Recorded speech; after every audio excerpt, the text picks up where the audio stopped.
ang hustisya at pag-asa laban Laila, Laila de Lima, ating ipanalo ang laban ng Pilipino. Laban Laila, Laila de Lima, ating ibalik ang hustisya at pag-asa laban Laila, Laila de Lima, ating ipanalo ang laban ng Pilipino.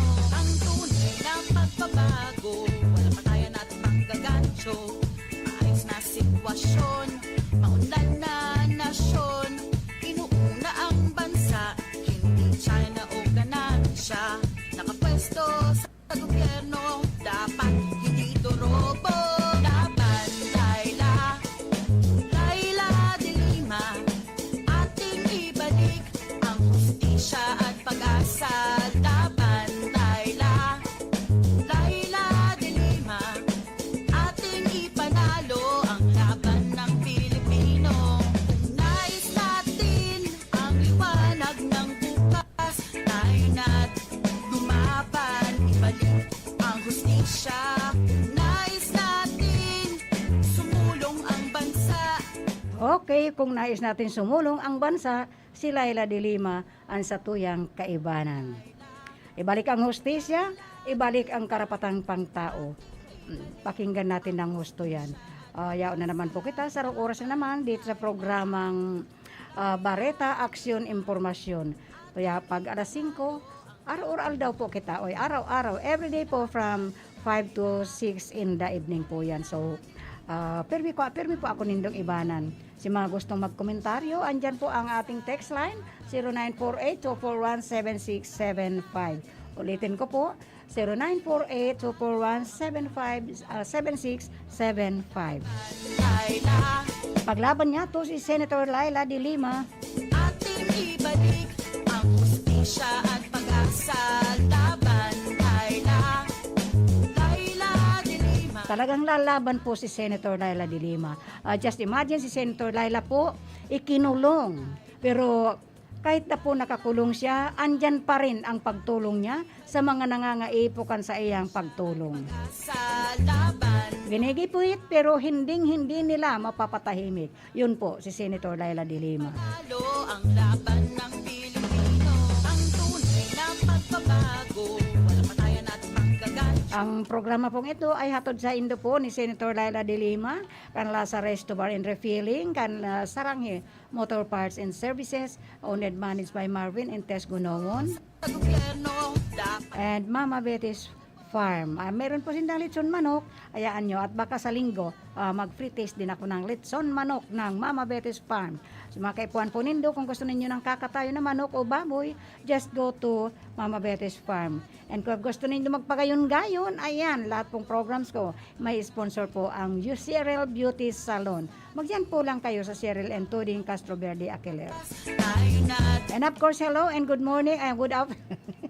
Magandang buhay sa amin ni Madam Sereno. Magandang buhay daw is the best way. And greeting to anybody. Magandang buhay, Kagawad Melnana Daday Robles Moralio. And of course, kay Mr. and Mrs. Jose Manrique Oralio. And of course, I would like also to say hello and magandang buhay kay Rodolfo Jeff Jepoitino. Laila de Lima, And of course, kay Boboy and Melet Robles Moralio. Timelet, baka bukas na lang ako magpunta dyan early morning para abutan ko si Daday. Mag-drop by sana ako dyan kanina. Kaya lang kinapos ako ng oras. Ang sabi ngayon na lang sana na pagpunta ko dito sa istasyon. But as always, sabit-sabit po ako kapag lumabas na ako ng bahay. So bukas na lang, kaya tangani mapirma na ni Daday yung kontrata, maibalik na ulian sa iyang jingle as time check po. at pag-asa laban Laila, Laila de Lima, ating But anyway, I would like to say hello and good afternoon and good morning over there to my love in, my only love of my heart, James Wally Osas. We just talk before I go to the early in the morning sa kanila po. Pero he always wake up just to watch the program. James Wally Osas of Nigeria, and of course to Manu Anil of India. walang patayan at panggagancho, maayos na sitwasyon. Maunlad na nasyon, inuuna ang bansa. Hindi China o ganansya, nakapwesto sa gobyerno. Dapat hindi dorobo, laban Laila. Laila. Eto, happy birthday to all the birthday celebrants ngayon po. Kadakol ka nagsiselebrante ngayon kan sa indang mga birthday, pero ang aram ko lang po ay ang aking apo, my very talented and very pakabait na apo ko, si Arwen Crisostomo Gaspi. Diyan po, Nandiyan po sila sa Robinson Towers, diyan po si Ermita. Happy birthday, Arwen Crisostomo Gaspi, my apo.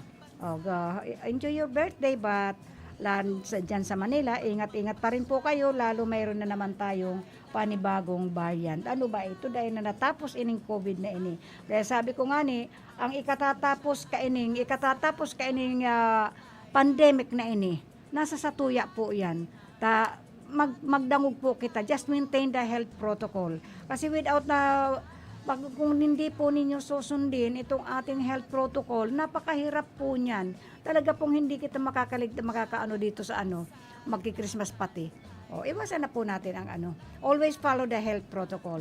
Kasi ininganing panibagong virus po, ayaw ko na sana ini pag-usapan, kaya lang minsan ining mga, sabi nga ni kan mga gurang, mga anunual. Ayan, anunual, mga piloso po. Pero pag na-COVID na, ayan, tatakbo-takbo, hihingi ng tulong. So, we must be careful. Tayo po, lahat po tayo mag-ingat. Tanganing, maging maganda naman ang kalalabasan ng ating Christmas and bagong taon. So, magdamog po kita. Ibalik ang hustisya at pag-asa. Ulitin ko po, sa mga late tuners, lalo na yung mga nasa trabaho, mga nasa office kaninang umaga, although pinag-uusapan na po ini sa buong mga transistor radio or sa mga nahihiling ninda o nakikita nila o napapanood nila sa mga television sets nila. Pero yung iba po kaya, yan ang sinasabing mga late tuners. So, ulitin ko po, ang Manila, Philippines po, nakarating na sa Pilipinas ang unang kaso ng COVID-19 Kappa variant. Ano ba ang inang Kappa variant na ino? Na may isang lalaki na po, may biktima na po. Pero how did they know na ining pasyente from Pampanga? How did you know? Paano ba natitrace ka ining Department of Health? Pero kung sa bagay po kaya may mga contact tracer po kita, kadakol kaya na pinag-hire nindang contact tracer. So, dati kasi bago umuwi, may mga permit po yan. Kadakol kan hinahagad na ini mga ngunyan o so ini ng mga kuya vaccination certificate. Kaya lang sabi ko nga, yung certificate ko po talagang hindi ko makita. Pero I know, nasa akin lang ito. Minsan nga nung naghahalongkat ako ng ibang mga papers, may hinahanap ako, nakita ko na yun. Kaya, aywan ko ba kung saan ko na naman iinipit. Importante po yun. Dahil kahit pupunta lang po kamo sa nearby probinsya, pagtatawid kayo sa ibang province, andyan po, andyan ang hahanapan kayo ng vaccination paper. So, we must not forget na yung certificate yun. Yung papel po kasi, ang iba kasi nahanap ID. Hindi naman daw sila binigyan ng ID. Hindi naman ID po yung binigay, yung papel po. Dalawang papel yun na maliit na magkapatong na meron nga doon i-check mo kung anong mga naramdaman mo after the vaccination. Palibasa po hindi ko nga, wala naman akong naramdaman. Ayun, parang inipit ko po talaga for sure na hindi madurog dyan sa bag ko. Kasi pag laging nasa bag ko yun or nasa wallet ko, madudurog po yun. And it is a very important matters sa mga binakunahan. So, hanapin po ninyo yan. As much as possible nga, yung iba nga, pinagpalaminate nila. Sabi ko kasi, mga nagpalaminate kasi mga kasama ko, wala ako, kaya hindi nakasama for lamination. Pero palaminate po ninyo, dahil forever po yun, hanggat may COVID, kahit saan tayo pumunta, hahanapan po kayo nun. Sige, hanapin po ninyo. Ako, hanapin ko rin. Ibalik ang hustisya at So, talagang kinumpirma po ng Health Undersecretary na si Maria Rosario Vergere na ang unang kaso po ng ano ba ito? B1617, B1. Ayan po. Variant sa bansa na isang local case lang. O bakit ay local case? How did they know? Paano ba nila nadidetect ang variant na yan? Kasi yung Delta nanggaling sa ano ba yun? Sa ano ba yun? Sa UK? And yung iba nanggaling po sa India, ang iba nanggaling so I don't know. Kung saan namang nanggagaling ini. Pero ini pala, local case pala ini. O, variant sa bansa na isang local case. Isang 32 anyos na lalaki mula sa Florida Blanca. Ayan, sa Florida Blanca. Hindi po Florida, USA. Pampanga. Sa Pampanga po yun. Florida Blanca, Pampanga. Magaling nga naman na umano ang pasyente at nagkaroon lamang ng mild ng sintomas ng sakit na yan. So, although it is mild sintomas na yan, dahil itong COVID-19 talaga pong, di ba yung iba, asymptomatic. Na basta ka na lang ganun na wala ka namang nararamdaman. Pero pag once na napacheck up ka na, dahil meron ka nang nararamdaman, tatagal ka lang. Lalo nung wala pang vaccination. 3 araw lang po yun. So, ang variant na ito ay itinuturing pa lang naman na variant of interest. Ano ba yan? Variant of interest? Dilima, ating ibalik ang hustisya at pag-asa. Laban, Laila Dilima, ating ipanalo ang laban ng... So, ini pala natuklasan pala ining variant na ining variant na Kappa. Ang alam ko ang Kappa, yung karugtong ng corona, yung Kappa ng mga beauty queen. Ayun. Sa mga beauty queen yun. So, ang variant na ito ay itinuturing pa ay naturang variant ay itinuturing na bilang variant under monitoring by the World Health Organization. Kaya di ba maraming nagpatunay, different countries po nagpatunay na ining World Health ay hindi sinasabi kung ang totoo. Sana naman, wag na nilang iligaw ang tao, lalo panahon ngayon ng eleksyon dito sa satuyang nasyon.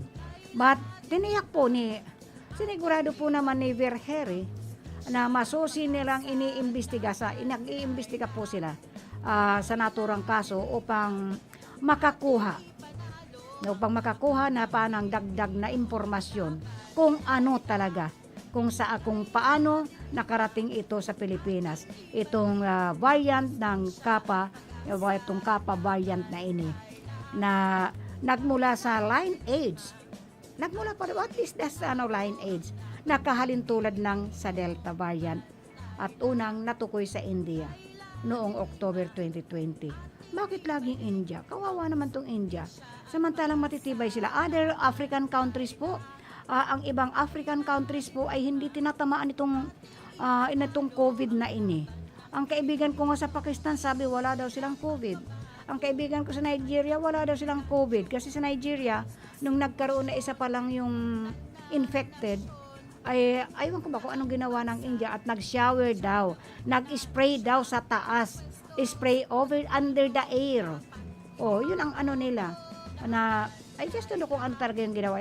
Tinatanong ko naman kaibigan ko, hindi daw nila alam. Ang government daw nila ang nakakaalam. So, sana naman ining variant na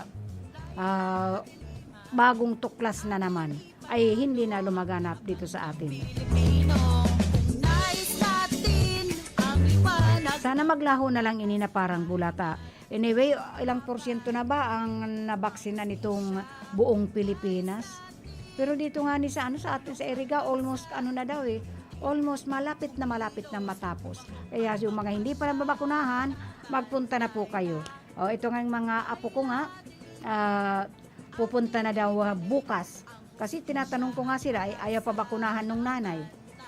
Ayaw nung nanay, ayaw nung tatay, di ano ba ako para makialam dyan. So, pero kanina, nagdesisyon na yung nanay, pabakunahan lang. As long as ang ibabakuna ay Pfizer, Moderna, or yung Johnson & Johnson, Janssen. Again, happy birthday to my apo. Ayan, nakamonito yun. To my apo, si Arwen Crisostomo Gaspe. Ang second daughter ng my only son, Dr. Ariel Gaspe and ni Luna Crisostomo Gaspe. Ayan, wag na kayong magbongga-bongga yan. Sabi ko sa inyo, magtipid-tipid because the COVID is not yet graduated. Talo ang laban ng Pilipino. And of course, hello to Lar Di Mateo Gaspe. Laila de Lima at Lar, happy birthday to all the birthday celebrants dahil alam ko maraming nagsiselebrate ng kanilang mga birthday. Mga nagpapabungga pa, pero although magpabungga kayo, just always remember the health protocol. Importante po yung social distancing na nawawala to any event. Social distancing po. Yung face mask must be on a proper place. Hindi yung nagpi-face mask, labas ang ilong, labas ang bibig. Ano kaya yun? pwesto sa Di pagbiglayan umubo, nag-shower na o nag-shower ng COVID. Laila. Tapos kayo itong mga birthday celebrants, ito naman po mga mag-obituary po tayo. Si Anita Ibarreta de Lima po, na binawi na kasi ang hiram na buhay. Hindi ko pala natanong kung kasi yung mga classmates namin during elementary, yung mga batch namin ay nagtatanungan na po sila kung kailan darating ang sa iyang abo. Abo na lang po ang darating kasi kung ang bangkay po niya, kung yung buong buo po ang ipapauwi dito, I'm sure maraming dadaanan yan. At ang mahal po ng passport ng galing Metro Manila, pauwi dito sa Kabikuran, dito sa Iriga. Ang mahal po ng passport yan. May passport po yan. Kasi once na you are binawian na ng buhay, when you are going home to your sa mga bahay, sa ano natin, sa sariling atin, ayun, may passport po yan. And of course, ang nalulungkot po ako, talagang lungkot po ako, ining si Ma'am Maria Patria de Villa. Hindi ko pala natanong kung ano yung pinakang maiden name niya. Ating ipanag Basta ining si Maria Patria de Villa, talagang wala akong program po na hindi siya nag-watching via live streaming. Nasa Japan po siya. O kaya, nung nakita ko po na may walker po siya. Nakatayo siya pero may alalay po ng walker. Kaya sabi ko sa kanya noon, ano ba yan, Ma'am Pat? And these days na mga nagdaang panahon po, nagdaang buwan, talagang hindi na po siya nag-watching sa program ko. And she has always a good advice to me. Ang sabi pa nga niya, tinanungan, ang uhuling niya sa akin, tinanong ako kung ilan daw ang aking balabal. Ito po, itong ginagamit ko ito ang tinatawag niya, yung scarf. If how many scarf do you have? Yun ang the exact word na tinanong niya ako. Elma, how many scarf do you have? Nagbiro pa nga ako. Sabi ko, ma'am, bakit po? Bibigyan mo ba ako? Well, accepted po kung padadalhan mo ako. Dahil alam ko nga, nasa Japan siya. Ayoko na po i-elaborate bakit doon na po siya naglagay. po laban Laila. Kaya yan ang sinasabi ko. Every Sunday po kapag nagpapatugtog ako, yung inay o mama, talaga po I am very much touched kung yun ang pinapatugtog ko. Kaya masasabi ko lang, kasi ini si Ma'am Pat, may karanasan po ini na medyo nagka-problema sa anak niya. And yun ang sinasabi ko, especially these days na ining satuyang mga kabataan, para bang baliwala na sa kanila ang nanay. Parang baliwala na sa kanila ang tatay, ang magulang. Once na they are scolded, ayan, lalayas po. Lalayas, magwawala, or pupunta sa barkada. Much better kung ang barkada po na napupuntahan ninyo is a good influence in yourself. But mostly, kapag ganyan na naglalayas po, once na pinagsabihan ng parents, once na pinagsasabihan itong mga elderly, pag lumayas po ng bahay, umalis ng bahay, what kind of anak ka ba? Lagi kong sinasabi yan. Love our parents. Mahalin po natin ang ating magulang once na nandadyan pa po siya. Dahil minsan, ang isang ina, nagluluksa po kapag ang mga anak hindi niya kayang kontrolin. Pag pinagsasabihan, answering back, may katwiran po tayong sumagot po. Mga tuwiran, pero in a nice way. Hindi po yung mas mataas pa ang boses natin sa satuyang mga magulang. Ibalik ang hustisya at I would like also to say hello to Monica Perique who is watching right now. Hello, Madam Monica Perique. Love you too. Ang laban ng Pilipino. Nalulungkot lang kasi ako dahil talagang kaninang madaling araw ko pa yun nakita. At least ano yun, alas 2 yata yun o alas 3. Nakita ko nang may ilaw na. May nakakandila na si Delilah. Siya parang siya yung una ko nakitaan pero ay hindi. Di ko kilala. Siguro yung pamangkin or anak. Sabi ko, sinong iniilawan nito? O ngayon, nagdami. Yung mga nagko-condolence po. Napakabait po. Sobrang bait nito ni Ma'am Maria Patria de Villa. Ma'am, I know. You will rest in peace. And have I know that perpetual light will shine upon you. So, you rest in peace. Maria Patria de Villa. Siya, nais natin sumulong And may isa pa, nagpapa-obituary po, ini pong si Ernesto Bolante. Si Ernesto Bolante, ano kainikan sa Kuyang Bayaw.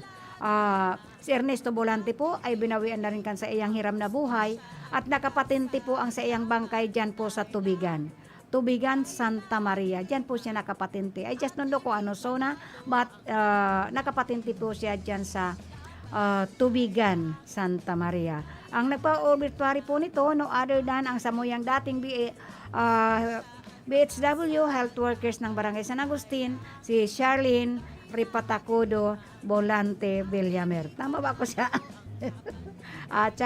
Correct me if I'm wrong.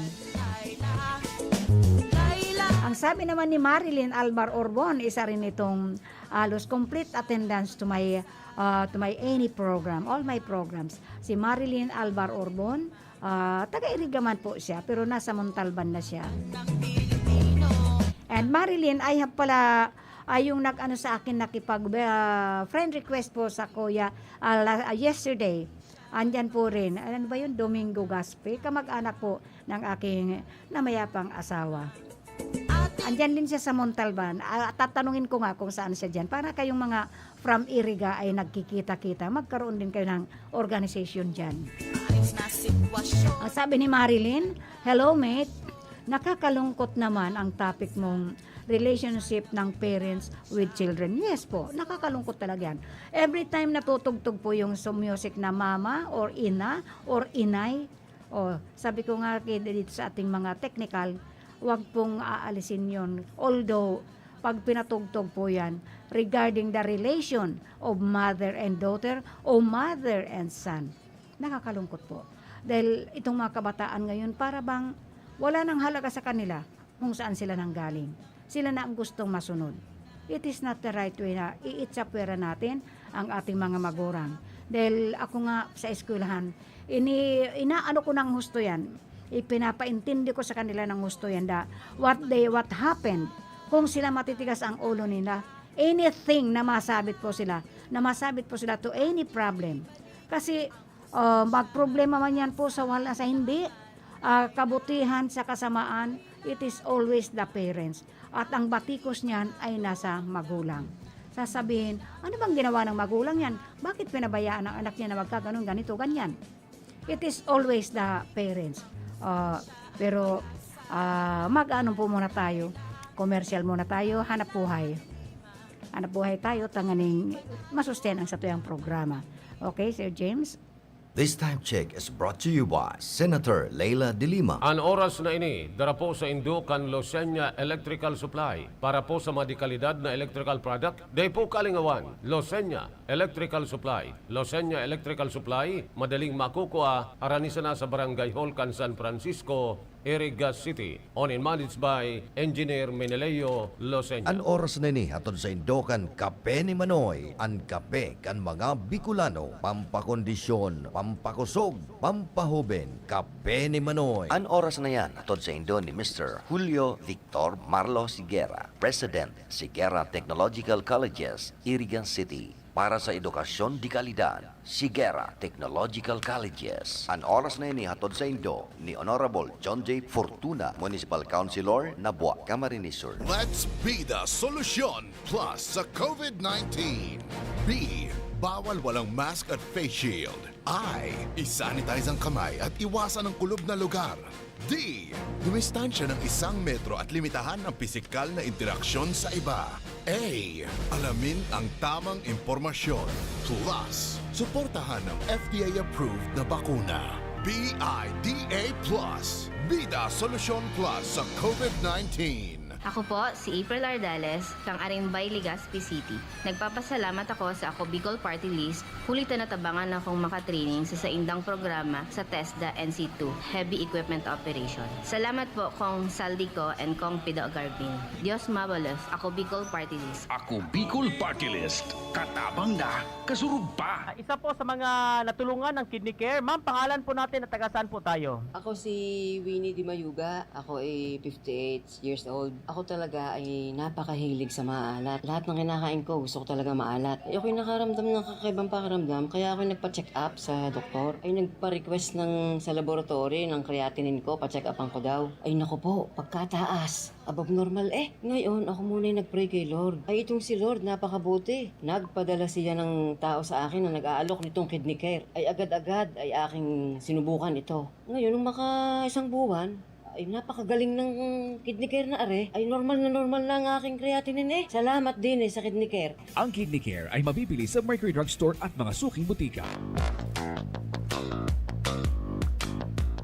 Nanlalabo na ba ang inyong mga paningin? O kailangan mo ng proteksyon laban sa radiation? Ano pa ang hinihintay nyo? Pumunta na sa The Vintage Optical. Ang optical para sa lahat. Visit us at the ground floor, Gaisano Capital, Barangay San Roque, Irigan City. We offer free computerized eye examination.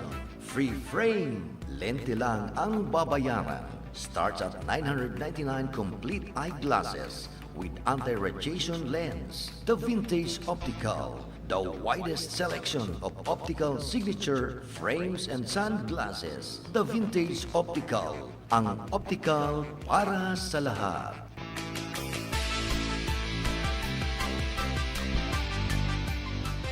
Ano ba ang maaaring maramdaman matapos magpapakuna kontra COVID-19? Maaaring makaranas ng sakit sa ulo, lagnat, pagkahilo, sakit sa katawan o parte ng katawan kung saan binakunahan. Ngunit, huwag mag-alala, pinapaalala ng Department of Health, Bicol Center for Health Development, na ito ay mga karaniwang reaksyon ng bakuna sa ating katawan. Isa lamang itong indikasyon na ang bakuna ay epektibo sa pagbibigay sa atin ng proteksyon laban sa COVID-19. Kung makakaramdam ng mga ito, mainam na mag-self-monitor o pumunta sa lugar kung saan kayo binakunahan upang mabigyan ng abiso kung ano ang mga dapat gawin. Suportahan ang Bida Vaccination, maging res bakuna para protektado laban sa COVID-19. Laila de Lima, ating Okay, padagos po kita. Natutuwa ako dito sa ini pong na-intercept ko na naman na inidadapto ito pong duwang former health secretaries po. Itong duwa pong former secretaries po, health secretaries, nililinaw ko po. Duwang former health secretaries have expressed their support for VP Leni. Presidential bid and kaya came aboard her terms as advisors on public health matters. In what is seen as a boast to her campaign, ano po siya on eradicating the COVID-19 scourge in the country. Former Health Secretary Manuel Dairit and Esperanza Cabral. Ayan po, they are supporting our VP Leni Robredo dito sa COVID-19 about this COVID na campaign ni VP Leni na if in case she will be the leader of our country, bibigyan po niya ng atensyon ng gusto ining COVID-19. It is all about health and she is supported by our former health secretary Manuel Dairit and Esperanza Cabral. Oh, nice to hear that.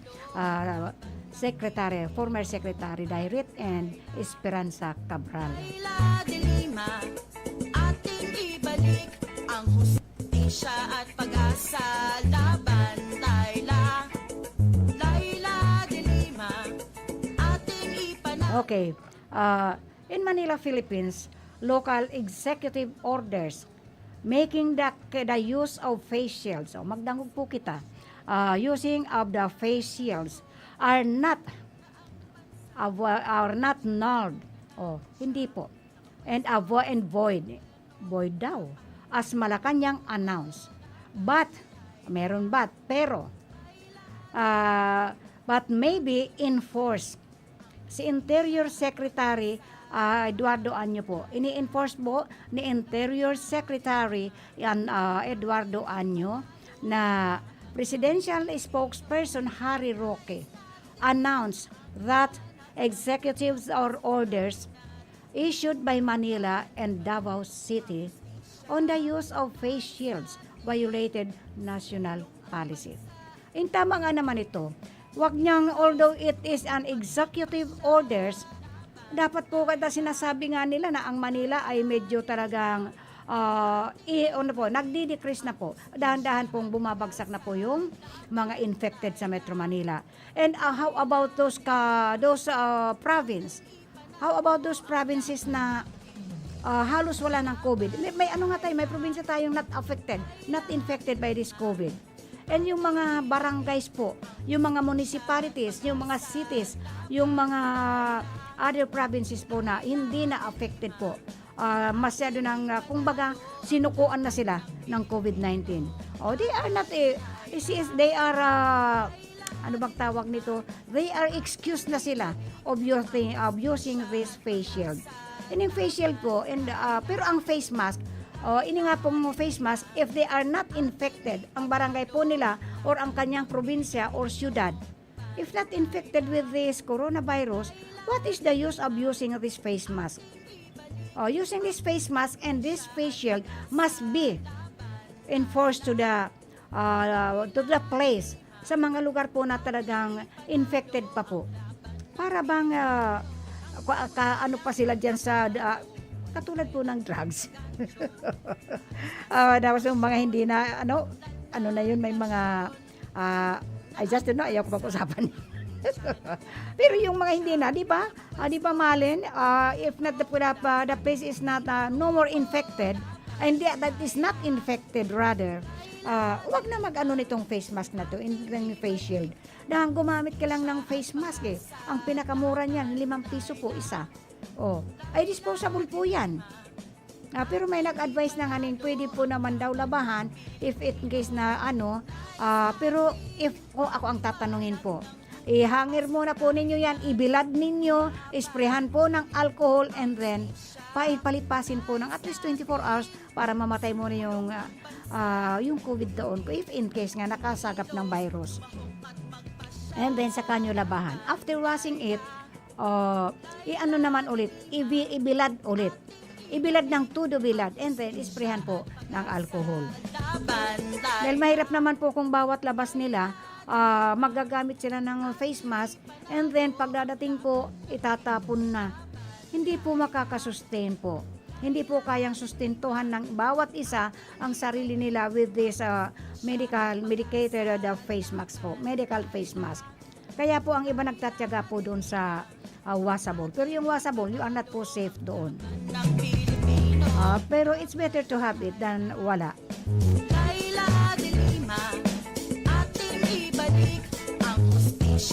So the use of face shield violated national policy. Pwede yun po. Si Anyo po said that he would not take such orders. Hindi po siya mag-order po niyan against LGUs as long as, ito na nga po sinasabi ko, LGUs as long as their areas were already deemed low risk of this COVID-19. If there is it is already low risk, pwede na po yan. Ang mga barangay po ang nakakaalam yan. Mga elected barangay officials, sila po ang nakakaalam if their barangay is still well infected or low risk na for this COVID-19. Dapat hindi dorobo, dapat Laila de Lima, ating Ako po, ayan, nangangati na naman lalamunan ko dahil salita na naman po ako ng salita.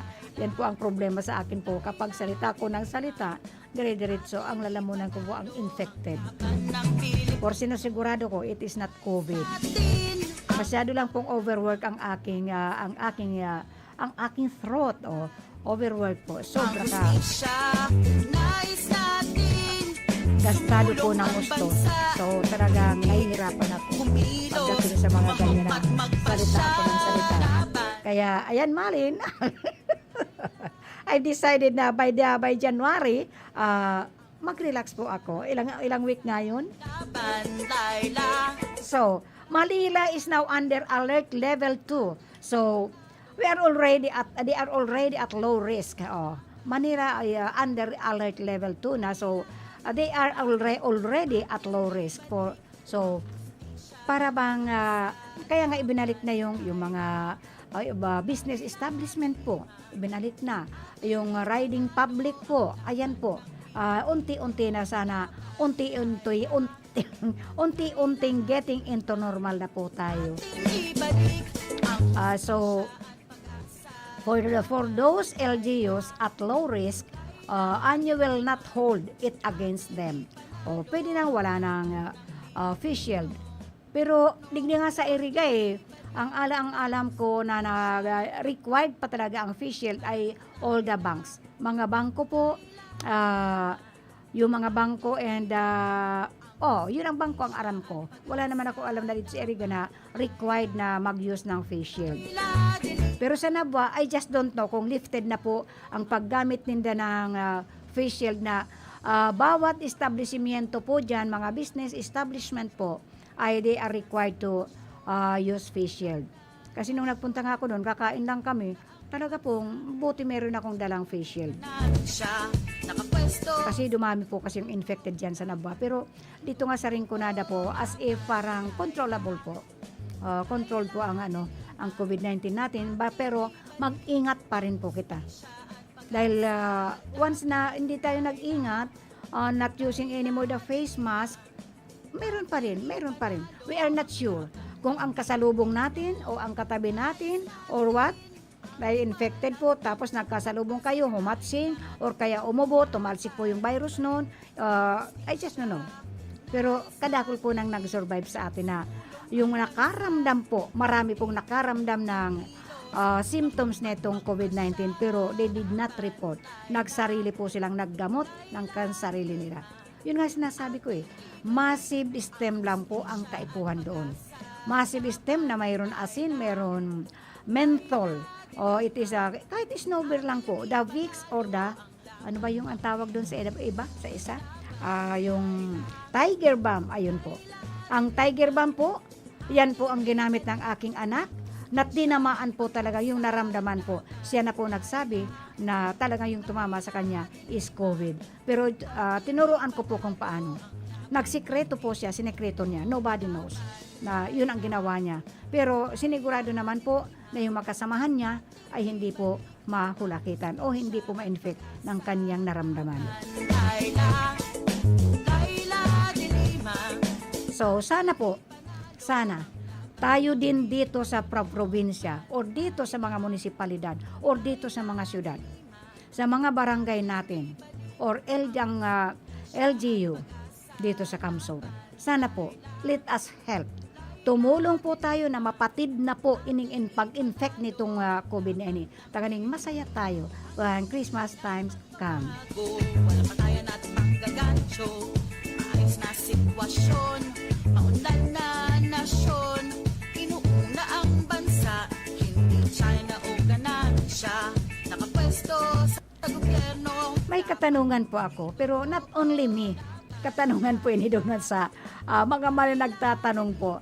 Dahil minsan may nagsishare po sa akin na, ayan maganda ito, ano mo sa program.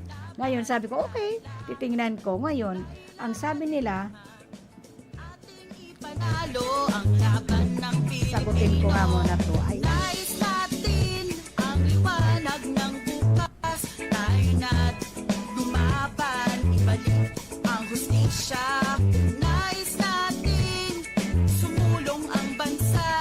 Tumindig, kumilos, lumahok.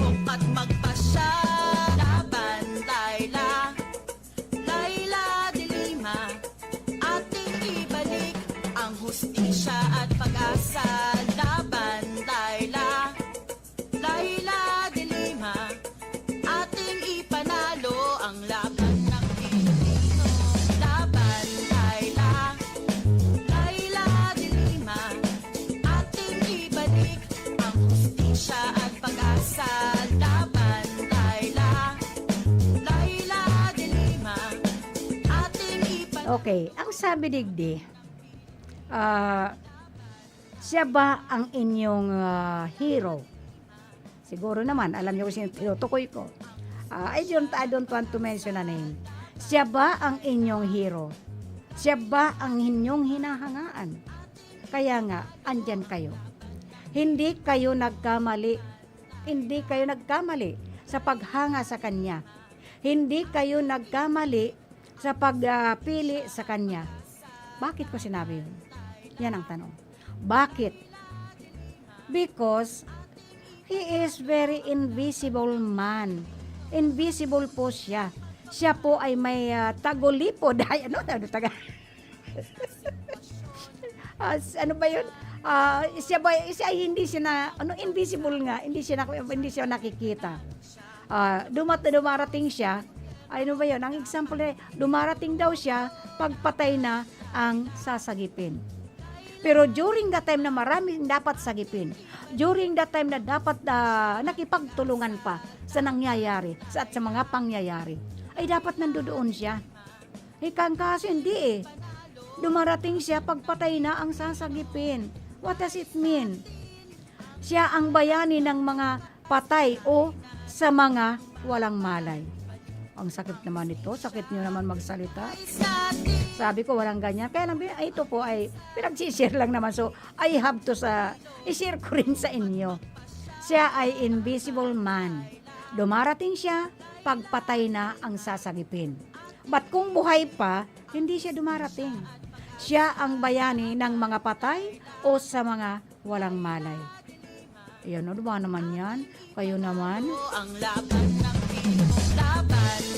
So, nung lumindol, di ba may mga lindol tayo? Saan ba yung mga lindol? Diyan dito, kahit dito sa atin, sa Mayon Volcano, nung nagkurog-kurog ang satuyang Mayon Volcano, at nag-ano pa nga, yung ano ba yun, nagtuga, nag-erupt. Hindi ko siya narinig na pumunta. Hindi ko nga nakita, kaya ni walang balita po kung nakidumamay po siya sa mga evacuates. Ang daming nag-evacuate noon. Dati nga nung time na nag-erupt po ang Mayon Volcano, ang laki po ng tulong nitong RPNDCK ay 2 beses po naghatid ng ayuda diyan po sa mga sa mga yung mga biktima po or yung mga evacuees po ng Mayon eruption. Anong taon nga ba yun? 2019 ata o 20? I just don't know. I forgot. Now, hindi nga siya nakikita kapag may lindol. Lumindol yung, ano ba yun, sa Batangas. Naglindol yung maraming nagpuntahan, pero never heard po siya. Yan ba ang hero ninyo? Lumindol, bumagyo, wala siya. Pumutok ang bulkan. Ayan ang sinasabi ko. Pumutok ang bulkan Taal. Di rin siya nakita. Nasaan ba siya? Ulitin ko ba ito? Pumutok ang bulkan, di siya nakita. Nagkapandemya, ayan itong pandemya po, halos patapos na po. Nagsasawa na rin dito sa ating bansa. Nagkapandemya, hindi rin siya nakita. Bakit? Intriga ito Intriga ito. Nagkapandemya, hindi rin siya nakita. Pero ngayon, election 2022. Filing of COC. Ayan, bigla siyang nagpakita.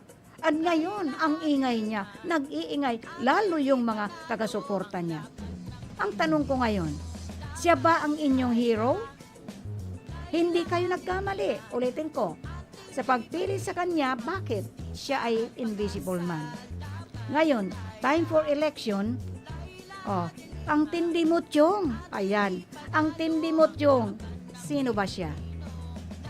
Ang yaman nila, napakayaman ng pamilya nila, at binabatikos nga sila this time. Pero wala siya. Yan ba ang idolo nyo? Lumindol di nagpakita? Bumagyo di nagpakita?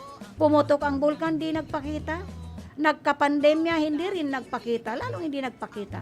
Ngayon, election 2022, biglang nakikita po siya sa buong lansangan. In television and radio, naririnig po siya. Sino ba siya? Ang tindi mo, Tiyong. Mahiya ka naman sa sarili mo. Hello to Edith Villamero is watching Pareha live streaming. To those watching over live streaming, maraming salamat po sa inyo. Sa mga nakikinig naman po sa inyong mga transistor radio, maraming salamat din po. Hindi ko po kayo nakakalimutan. Sabi ko nga, you are always in my mind. Dahil kayo lang po ang bumubuhay ng mga programa ng RPN DCKI. Yung medyo lumina po ang signal, i-check na lang po ninyo. Ngayon, meron po akong gustong basahin dito itong saan na ba yun? Hanapin ko po. Message po, mensahe po ni Senator Laila. Ito pong news release, November 9. Ay, November 9 ngayon. Duterte's repeated lies in defense of drug war. Ito po. Duterte's repeated lies in defense of drug war. An attempt to hide his failure in a flood of blood. In a failure in the flood of blood. Ay, ibig sabihin, bumaha po ng dugo. Yan ang sabi ni Senator Laila De Lima. Opposition Senator Laila De Lima slammed Mr. Duterte's repeated defense of his war on drugs and continued neglect of the thousands of victims who belong to a poor family. Oo nga naman, wala naman siyang ipinapatay na belongs to the upper family. Kahit in the middle family, mga nasa gitnang pamilya. Yung nasa laylayan, lahat yun ang biktima. Kasi they are no chance po na magdemanda or what. Wala po silang chance na makapaghabol because they are in the laylayan. They are the poor families. De Lima, the staunchest critic of the current regime's brutal anti-narcotics campaign, said Duterte continues to lie and deceive the public. He is deceiving the public about the murders committed under his term, saying that this is for future of the youth. Ano pang future ng youth na ining mga pinapatay na ining mga nabiktima ng drug war is all youth. Halos lahat kabataan And they did not give chance na magbago yung mga tao. And all of us ay may pagkakataon po tayong gaano man tayo kasama. Minsan pag na-enlighten po ang isang mind ng isang tao, ng isang kriminal, kung baga kriminal yan sila, ng mga users na yan, hindi man nagbinigyan ng pagkakataon na makapagbago sila. So Duterte still wants to convince the people of the Republic of the Philippines that it is just okay to murder people so long as he says that it was done for the failure of the nation's youth. Failure of the nation's youth? You mean all the youth of our Philippines, of our mother nature, of our motherland?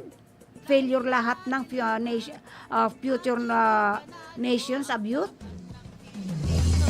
Huwag naman ganun. Ayusin naman. Assuming that it is even legal to kill people to save the country.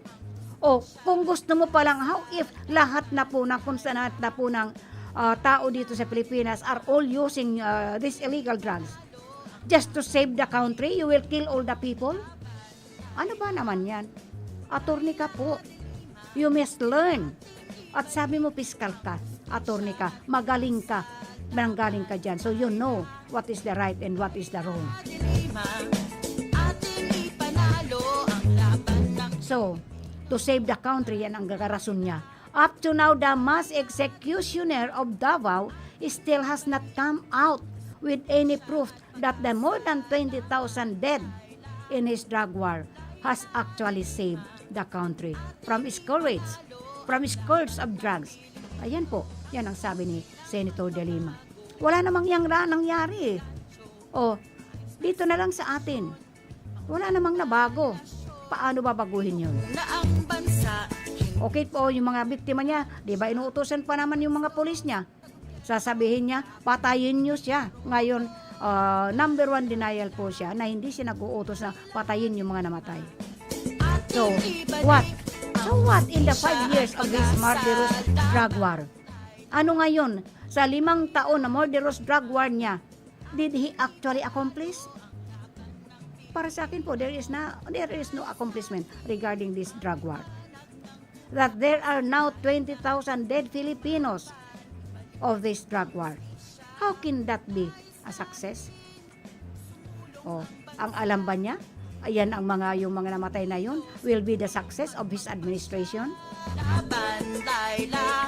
The lady senator from Bicol also lambasted Duterte's arrogance. Yes, they are very arrogant on what he considers as effective anti-illegal drug campaign. Yes, they are very arrogant, especially during nung si Bato, Senator Bato is still the commander-in-chief of this PNP. Despite the millions of pesos worth of shabu is still discovered in his own city of Davao. Oh, why? Mismong lugar mo, millions of shabu discovered in your own place, city of Davao, a city that was supposed to be a beneficiary of a local drug war since 1990s. Palibasa, I just don't know. Mahirap po. Just last September, ayan po, oras na po, nawawala ba ang drugs sa Davao pagpatay ni Duterte sa mahigit kumulang 3,000 biktima ng DDS? Patuloy ko ito bukas. Time na pala po. So, ang nakasama po niya to sa programang ining Bareta Action Information. At sa ito yung nakasama sa technical side, andyan po si Sir James Oco, and andyan sa information si Rodel Cesar. And of course, andun man po sa transmitter si Chabuen Obra and si Jimmy Guanzon. Ako man po ang sa indong nakaibanan, mayo pong iba si ako, si Manay Elma Dilima Gaspe, nagsasabing thank you, and God bless us all. Laila de Lima, ating ibalik ang hustisya at pag-asa. Laban, Laila. Laila de Lima, ating ipanalo ang laban ng Pilipino. Nais natin. The preceding program was a paid broadcast. Any comments, views, and opinions expressed therein are those of the speakers themselves and does not necessarily reflect those of the management and staff of this station.